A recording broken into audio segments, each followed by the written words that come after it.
Здравейте на всички, които обичат Франклин! Днес ще ви представя Франклин подготвя изненада. Подкрепете канала, като се абонирате и натиснете камбанката, за да получавате известия за новите видеа. Костенурчето Франклин можеше да връзва връзките на обувките си. Можеше да закопчава копчетата си. Франклин можеше да брои до 10. Той можеше да направи празник с невероятни изненади. Когато Франклин правеше празник с изненади, дори той самият оставаше изненадан. Един ден Франклин реши да покара велосипед. Той обиколи езерото, после мина край къщата на скункса.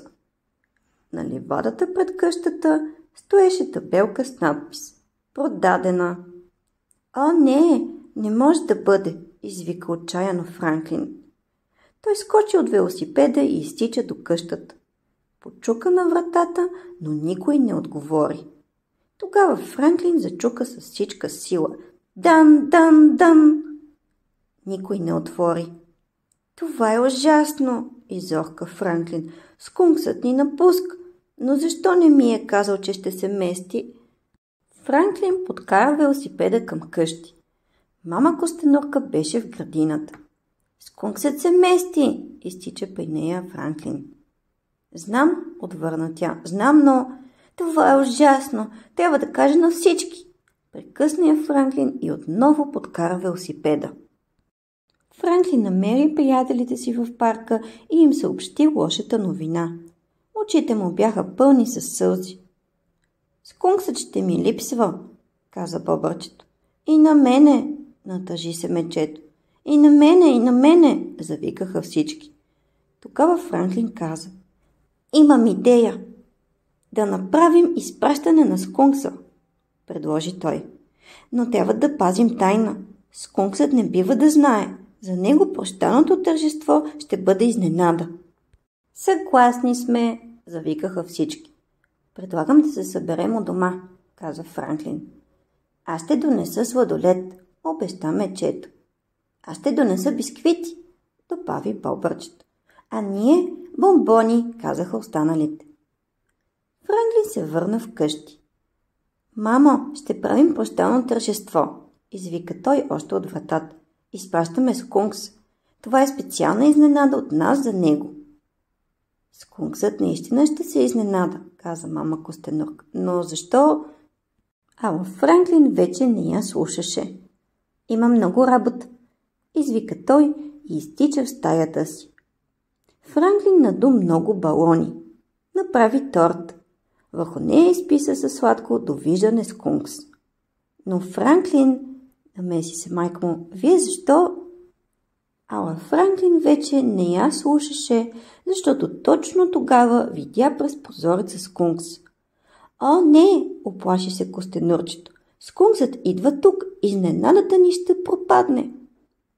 Франклин изтича в стаята си. Малко след това на вратата почука мама Костенурка. «Скунксът иска да ти каже нещо», съобщи тя. «Аз не искам да говоря с него», зашепна Костенурчето. «Може да изтам изненадата». «Чуй ме, Франклин», започна майка му, но Франклин я прекъсна. «Шшт, тихо», изчътка той. Когато скунксът си отиде, Франклин извика приятелите си. Те донесаха още балони и гирлянди и украсиха стаята. Франклин закачи лента с надпис «Довиждане, скункс». Мечето го похвали. «Браво, Франклин! Помислил си за всичко!» «Благодаря!» зарядва се Франклин. «А къде е скунксът?» попита бобърчето. Ахна Франклин. «За това не съм помислил». Той погледна през прозореца и видя, че скунксът отново влиза в двора. «Скрийте се!» викна Франклин. Всички се скриха зад маст. Франклин отвори вратата. «Изненада!» извикаха всички. Скунксът се изненада много. Франклин му показа лентата с надпис «Довиждане, скункс». Показа му тортата с надпис «Довиждане, скункс» и каза: «Довиждане, скункс, ще ни липсваш». «Но, Франклин», прекъсна го скунксът, «ще ни пишеш, нали?» попита Франклин. «Но, Франклин», прекъсна го отново скунксът. «Вземи си торт», продължи Франклин. «Франклин, спри най-после», извика скунксът. Искам да ти кажа нещо. Приятелите впериха погледи в скункса. Елате с мене, помоли той. Всички го последваха. Излязаха от двора на Франклин и отидоха до отсрещната къща. Почакайте малко, каза скунксът, влезе в къщата и затвори вратата. След това отвори вратата и излезе. Изненада, извика той. Това е новата ми къща.